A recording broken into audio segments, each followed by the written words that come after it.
First में आपको क्या करना है, देखो जब रूल बुलियन अलजेब्राइक जो भी एक्सप्रेशन रहता है उसका सिंप्लीफिकेशन का रूल याद रखना। Whenever we want to simplify this algebraic expression, तो मोस्ट इंपॉर्टेंट थिंग क्या होता है, जब भी आपके पास में ये अल्टरनेट सिंबल दिखेंगे कि पहले स्टार है बाद में प्लस, या फिर प्लस और फिर स्टार आ रहा है, तो then we have to use the distributive law. कहीं पे भी आपको अल्टरनेट ये सिंबल दिखते हैं तो यहाँ पे यूज करेंगे आप डिस्ट्रीब्यूटिव लॉ।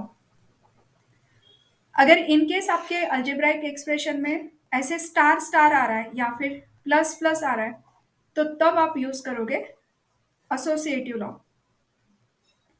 या एसोसिएटिव लॉ का हेल्प से क्या हो जाएगा, आपके ब्रैकेट इंटरचेंज होंगे और उसके पहले आपके पास में अगर बी वेरिएबल है तो बी के पास में बी वाला टर्म होना चाहिए, maybe it is a b dash और बी वाला term.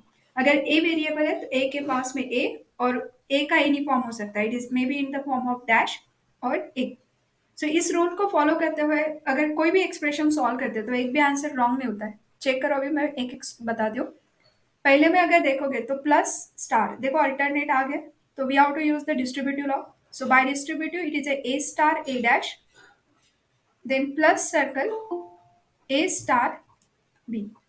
Now here A star A dash, तो A star A dash, A और A dash they are complement set, एक दूसरे के अपोजिट होते हैं, और स्टार मतलब जस्ट लाइक अ इंटरसेक्शन, तो कॉमन कुछ रहेगा ही नहीं। So a star a complementary law से it is a zero plus a star b, and 0 plus any number it is equals to a star b. So first question का answer होगा a star b. Now see the second number, यहाँ पे आप क्या करोगे, यहाँ पे भी आपको a स्टार b दिख रहा है, यहाँ पे भी a स्टार दिख रहा है, तो a स्टार b को आपको कॉमन निकालना है, तो आप डायरेक्टली कॉमन नहीं निकाल सकते, तो मैं इस टर्म को क्या करती हूँ हियर, अगर मुझे a स्टार b को आउटसाइड निकालना है तो जैसे यहाँ पे c रिमेन रहेगा वैसे यहाँ पे भी कुछ क्वांटिटी रिमेन रहनी चाहिए। तो सबसे पहले तो ये जो टर्म्स है we can rewrite this term as a star b star c plus it is A star b star. अब यहाँ पे स्टार करके यहाँ पे कुछ ऐसा टर्म लिखो कि हमारा ओरिजिनल टर्म चेंज ना हो, क्योंकि यहाँ पे कैसा है, पहले ब्रैकेट में ए स्टार बी स्टार कंटेंट सी, तो मुझे यहाँ पे भी स्टार कुछ तो भी आना चाहिए, बट ऐसा टर्म कि हमारा ओरिजिनल आंसर चेंज ना हो। तो we know that a star क्या अप्लाई करोगे यहाँ पे, तो we get still answer a. Yes, 0 1 क्या ले सकते हो, one. One, one is the correct answer. तो अगर आप ए स्टार वन लेते हो तो we get a, so here we take one.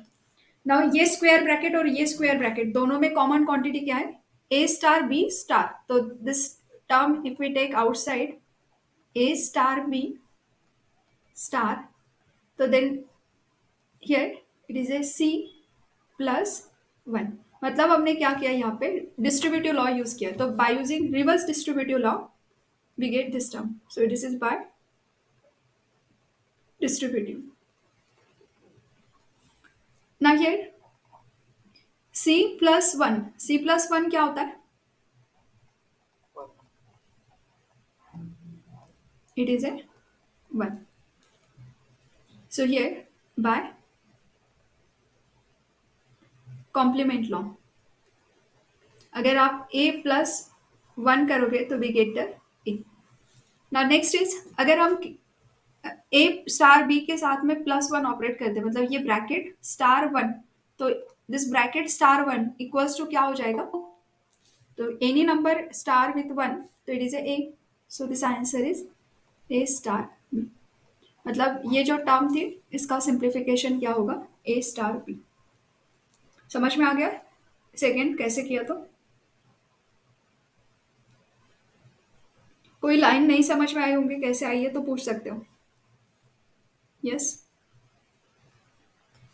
Now see next, यहाँ पे थर्ड जो लॉ है it is A 1 star A plus 0 star A dash, इसको सिंप्लीफाई करना है। सो आई थिंक सो थर्ड तो सबका आना ही चाहिए। 1 star A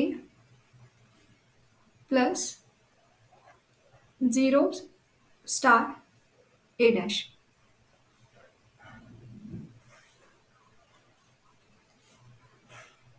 0 star A dash. मैंने आपको ये लास्ट टाइम में बताया था, अभी फिर से यहाँ पे एक रिपीट करती हूँ कि आपका जो जीरो रहता है ना, it is A list element, इससे छोटा कोई भी एलिमेंट नहीं। और वन जो रहता है ना, it is a greatest element, इससे बड़ा कोई एलिमेंट नहीं है। हमारे लैटिक्स के अंदर zero is the least element of our collection and one is the greatest element. ना इस वन से कोई बड़ा है ना जीरो से कोई छोटा है, बाकी सारे एलिमेंट इसके बीच में रहते हैं। और जब आप दो एलिमेंट में स्टार ऑपरेटर ऑपरेट करते हो ना, तो रिजल्ट होता है लेस वाला क्वांटिटी। और जब आप दोनों एलिमेंट्स के अंदर प्लस ऑपरेटर ऑपरेट करते हैं तो रिजल्ट होता है ग्रेटर क्वांटिटी। तो जो भी ग्रेटर रहेगा वो आंसर आता है। अब ना सी यार, वन स्टार ए, तो इसके बीच में है ना सारे a b, a complement b complement, a star b, ये सब के सब जीरो और वन के बीच में होते हैं। So when we operate the star operator तो we get the less result. तो ए स्टार वन, तो इनका क्या होगा, वन स्टार ए का answer it is A. Then plus circle, zero star A dash, तो zero is the least element, so this result is zero. Now A plus zero, A plus zero तो बड़ा वाला result आएगा, plus operator के time पे greater result. So A is the greater than zero because zero is the least element. So this is the answer. D number का question check करो। ए star B complement, a star whole complement plus A plus B whole complement. अगर bracket का complement है तो we have to use the De Morgan's law. सबसे पहले तो हमें डी मॉर्गन्स लॉ यूज करना पड़ेगा ताकि ये ब्रैकेट का कॉम्प्लीमेंट हट जाएगा। So here D Morgan's law क्या कहता है कि अगर होल ब्रैकेट का कॉम्प्लीमेंट है तो ईच एलिमेंट का कॉम्प्लीमेंट, और ये स्टार ऑपरेटर प्लस में कन्वर्ट होगा, और प्लस है तो स्टार में, तो complement of this element is A complement plus B complement. So इस ब्रैकेट को हमने डी मॉर्गन्स लॉ यूज किया है। Now next is plus. Similarly, we have to use the De Morgan's law for second. So the complement of this bracket, we get A complement star B complement. This is by De Morgan law. ये जो reason है वो आपको side में mention करना है कि हम किस बेसिस पे इसको चेंज कर रहे हैं। अब देखो आपको अल्टरनेट स्टार और प्लस दिख रहा होगा, तो यहाँ पे स्टार है, ये प्लस है और यहाँ पे स्टार है, तो अल्टरनेट स्टार एंड प्लस अगर है तो we use the distributive law. So here by applying the distributive law, इस साइड से डिस्ट्रीब्यूटिव लॉ यूज करो तो ये प्लस सिंबल और दिस स्टार, दैट मीन्स ये ब्रैकेट इधर मल्टीप्लाई के जैसे ऑपरेट हो जाएगा। So by distributive law it is A plus A complement plus B complement plus A complement star A complement plus B complement plus B complement. ना here अगर आपके पास में सिंबल सेम सेम है तो we use the associative law, और associative law use करते वक्त same variables नजदीक होने चाहिए। तो यहाँ पे आउटसाइड में ए डैश है तो यहाँ पे भी ए डैश करने के लिए आप क्या करोगे, कम्यूटेटिव लॉ यूज करो। तो सबसे पहले मैं ये जो किया हुआ है इसका रीजन है bye distributive, bye distributive law ये वाला स्टेप आ गया। ना हियर वेरिएबल को इंटरचेंज करो ताकि सेम वेरिएबल नजदीक आ जाएगा। So we write it is a dash plus B dash plus A dash plus A dash, and here second square bracket के अंदर बी डैश ऑलरेडी नजदीक ही है, सो यहाँ पे कुछ भी करने की जरूरत नहीं है, plus B dash. So this is a by commutative law. Now in next step, ये जो ब्रैकेट है इसके सेम वेरिएबल होने की वजह से we use the associative law. So here B dash plus, just bracket को इंटरचेंज कर रहे हैं, A dash plus A dash, then star, here again use the associative law, A dash plus in bracket b dash plus b dash. This is by associative. Now see here a dash plus a dash, क्या होता है a dash plus a dash? Yes, a dash plus a dash क्या होता है? It is a dash. Same element अगर है तो इनमें स्टार ऑपरेट करो कि प्लस ऑपरेटर करो।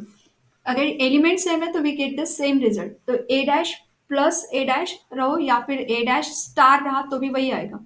सो this elements are same, so we write it is a dash, then star a dash plus, again these elements are similar, so we get the b dash. This is by idempotent law.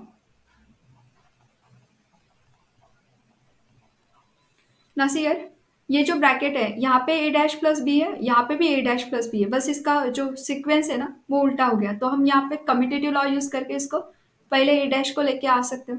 So for this bracket we can write it is a dash plus b dash star, second bracket already a dash पहले है तो a dash plus b dash. Just हमने क्या किया, commutative law use किया, तो bye commutative. ना सी यार, ये ब्रैकेट और ये ब्रैकेट सेम है, और मैंने आपको क्या कहा, सेम अगर एलिमेंट है तो चाहे उनमें प्लस ऑपरेटर रहो कि स्टार, वही रिजल्ट आता है। तो ये दोनों ब्रैकेट सेम है तो star operator on this element we get again same result. That means मैं ये लाइन यहाँ पे ऊपर लिख रही हूँ इसके बाद का। So this is a dash plus B dash, और ये किस बेसिस पे लिखते हैं हम, बाय आइडमपोटेंट। दैट मीन्स ये जो ब्रैकेट है इसका सिंप्लीफिकेशन क्या आ गया, ए डैश प्लस बी डैश। ये होगा इसका फाइनल आंसर। अब इसके आगे आपको डिमोरियस लॉ यूज करना होगा, डिमॉर्गन्स लॉ, तो यूज कर सकते हो। क्या होगा अगर यहाँ पे डिमॉर्गन्स लॉ यूज करोगे तो, यस यहाँ पे डिमॉर्गन्स लॉ यूज करके क्या लिख सकते हैं, A star B whole complement. Very good, it is A star B whole complement. So मैं स्टेप को रिराइट करती हूँ नेक्स्ट पे। हमने क्या किया है, आंसर लेके आ गए A dash plus B dash by idempotent law. अगर यहाँ पे होल कॉम्प्लीमेंट लिखोगे तो सिंबल प्लस का होगा स्टार होल कॉम्प्लीमेंट, तो it is a by De Morgan's law. So this is our final answer. Clear है सबको? लास्ट में सिर्फ लिखते वक्त ऐसे फाइनल आंसर लिख देना कि A star B whole complement plus A plus B whole complement is equals to A star B complement.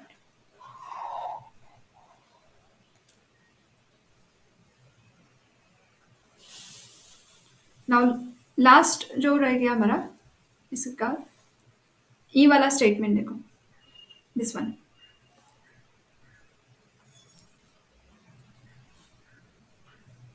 Question number E का आंसर है। सबसे पहले मैं यहाँ पे क्वेश्चन को रिराइट कर देती हूँ। Is A star C plus circle C plus B complement star C. अब इसे सॉल्व करने के वक्त आपको दिख रहा है ये स्क्वायर ब्रैकेट की टर्म को पहले सिंप्लीफाई करना इजी हो जाएगा। सो पहले सबसे पहले इनको सिंप्लीफाई कर देते हैं। So here this A star C plus C, ये सपोज एक टर्म हो गया हमारा, और बचा हुआ टर्म क्या हमारा, plus here B plus B complement star C. ना इस ब्रैकेट में b प्लस बी डैश का क्या हो जाएगा, yes b plus B dash क्या होता है, क्या लिखते हैं हम b plus B dash, 1. It is a one complementary law. So b plus B complement is 1 star c। So we get this value by complement. ना हियर 1 प्लस सी स्टार कितना होता है, 1 स्टार सी,